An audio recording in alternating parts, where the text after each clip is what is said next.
resulta ay binibigay ng pangusap. Ano po?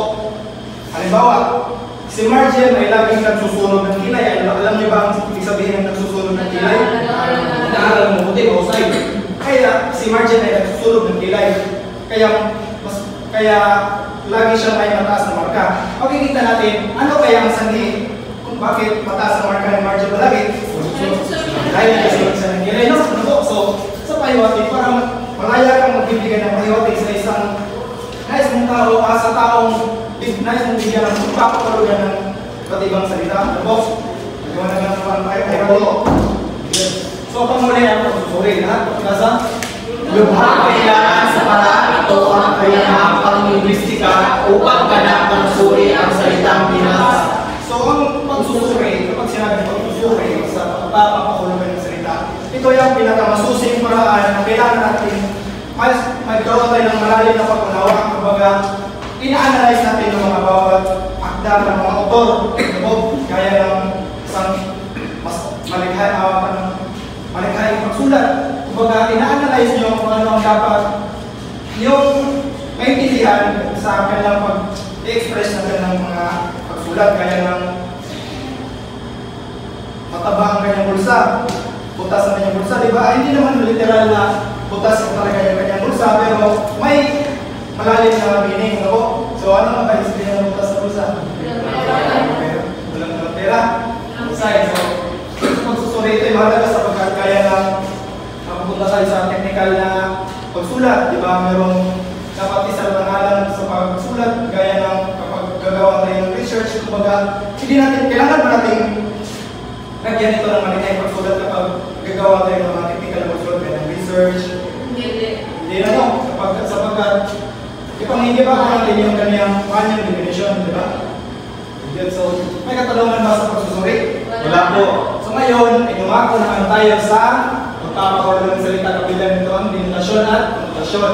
So lahat, ibasa ng denotasyon. Ito ay naglalaan ng hulugan ng isang salita na matatagpuan sa diksyonaryo. Teknika at literal ang hulugan ng mga salita. Halimbawa, utak, bahagi ng katawan ng tao na nasa loob ng ulo ay siyang pag-iisip.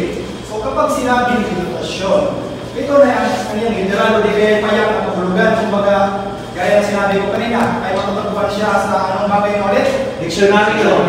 So kapag sinabing diksyonaryo, naroon na yung kanyang mga payak na papakulugan gaya ng utak, at ay bahagi ng katawan ng tao na nasa loob ng sentro pag-iisip. Tama ba? Tama. So ngayon, sino ba dito makapagbibigay ng denotasyon ng pagpapakulugan na may literal na kanyang definition ng kaya? Sino makapagbibigay dito? Kagaya ito, sa salita ng utak, kanyang denotasyon ng pagpapakulugan ay bahagi ng katawan ng tao na nasa loob ng ulo at sentro ng pag-iisip. Yes? Bakit isang buhay ng bagay na pumuputok? Mahusay! Alam mo nga si Martin! Ang bagay daw ay sa tinutibong pagpapakulugan niya ang baril ay isang uri ng bagay na kung saan ay pumuputok. Tama! So, yung kanyang pagpapakulugan rin ay inauog na yun sa denotasyon ng pagpapakulugan. Mahusay, Martin! Ngayon, wala bang katanungan sa denotasyon? Wala po. Right. Ngayon, naglalako na tayo sa umuling pagpapakulugan ng salita.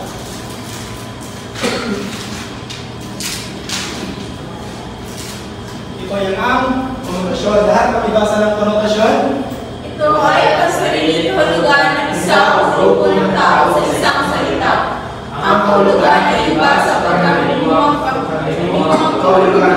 Halimbawa, utak, Simbolo ng talino, katalinuhan, o pagiging matalino.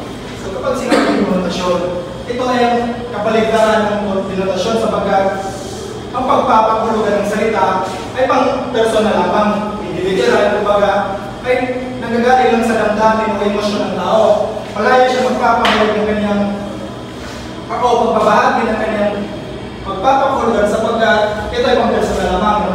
So kapag sinabing konotasyon, gaya ng halimbawa, ang utak, simbolo daw ng talino, o di kaya katalino o pagiging matalino. So sa denotasyon naman, ang utak ay isang bahagi ng katawan ng tao. So pagpapahulugan ng konotasyon, ang utak ay simbolo ng talino. So magkaiba magkaiba no, sapagkat ang kanilang pagpapahulugan ay literal at pang-personal. So, sino dito ang makapagbibigay ng konotasyon ng pagpapahulugan? Naintindihan niyo lang ba ang konotasyon ng pagpapahulugan? Naintindihan niyo lang ba?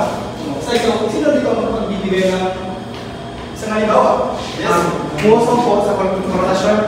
Sa konotasyon po, ang puso ay sumisimbolo po sa pagmamahal. Sa konotasyon naman po, ito po ay isa pong uri na, ay isa pong bahagi ng, ay bahagi po ng katawan ng tao. Good, so tama para pagkakaroon sa virgin. So, ang puso daw sa kanyang konotasyon ng pagpapahulugan ay patungkol sa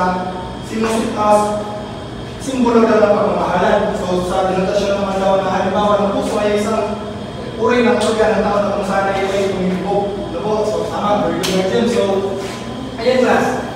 Kung kayo ay kagawa ng isang pananaliksik o di kayo ay ulat, ano kaya ang pagpapahulugan ninyong nais ka lang gamitin? Denotasyon. Very good. So, kapag kayo naman ay gagawa ng ulat o di kayo ay nobela, ano kaya ang konotasyon? So, ngayon talagang naiintindihan niyo ang aking paksa. So, ngayon, meron akong mga gabay na tanong. So, una, ginagamit niyo ba ng gusto ang pagpapahulugan ng salita? At sa paanong paraan, sino ang gusto mong sumagot? Maaari mo ba? Sige. Unang tanong, ginagamit niyo ba ng gusto ang pagpapahulugan ng salita? Kapag oo o hindi, at sa paano naman pamaraan? Yes. Ginagamit ko po ang wastong pagpapahulugan ng salita sa pamamagitan po na una, kung ako po ay nagsusulat ng mga dapat ipapasa sa aking paaral na ginagamit ko talaga ay mga denotasyon. Habang sa konotasyon naman po, karaniwan ginagamit ko po kapag harap ko yung mga kaibigan ko o kausap ko yung mga kaibigan ko kasi mayroon po kami mga salita na kami lamang po nakakaunawa. Mayroon po siyang ibang kahulugan.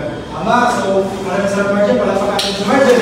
So, sagot si Margin na patungkol sa kapag siya ay makapagagawa ng mga ngayon na Mga gawain niyo. gawain sa paaralan ay gagamitin yung denotasyon na pagpapahulugan sa mga kapag nasa kanyang mga kaibigan naman siya ay malayang maggamit ng konotasyon o hindi kayo pagpapahulugan ito na po. So, pangalawang tanong, sa paggamit ng denotasyon o konotasyon upang hindi malito ang yung taong kinakausap, alin ang gagamitin ninyo upang ipangingibabaw? Ulit, sa paggamit ng denotasyon o kay konotasyon, alin ang sa taong kinakausap nyo upang hindi siya malito, ano ang ipangingibabaw nyo gamitin? Ang konotasyon ba o ang denotasyon at bakit? Yes, Para sa akin, ang nangingibabaw na gagamitin ay denotasyon kasi nagbibigay ito ng literal na kahulugan ng isang salita na madali at maintindihan ng tao. Mahusay, pinili yung denotasyon sapagkat ito yung nagbibigay ng literal na pagpapahulugan. So, bali, nauunawaan ng bawat isa ang literal na pagpapahulugan nito. Ano? Tama. So, isa pa, sino pa ang gustong sumagot? Yes? Denotasyon din po. Dahil hindi po natin kilala o alam kung sino po yung kinakausap natin, hindi po natin alam kung malawak po ba talaga ang kanilang alaman sa wika. Kapag magamit po tayo ng mga konotasyon ng pagpapahulugan, ay maaari po mag-iba ang kahulugan at maaari pa magkaroon ng hindi pagkakaunawaan. Mahusay, palapakan natin si Bilibiling Not at si Ginong Martin. So, tama. Ngayon, batid kong talagang naiintindihan nyo ang ating pagsamtal sinalakay. Naiintindihan nyo ang definisyon, karanasan, salunutan, mahiwating, at pagpapuri. Maging ang denotasyon at konotasyon talaga naiintindihan nyo. So ngayon, ako ay labis na talaga natuwa sapagkat ay talaga nyo nakibigay kayo ng halimbawa.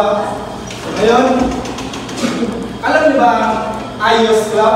Class? Hindi po. So ngayon, alam, so ano ang gagawin ng guro dito sa mga kagagayan nyo, okay? So, magaling kayo.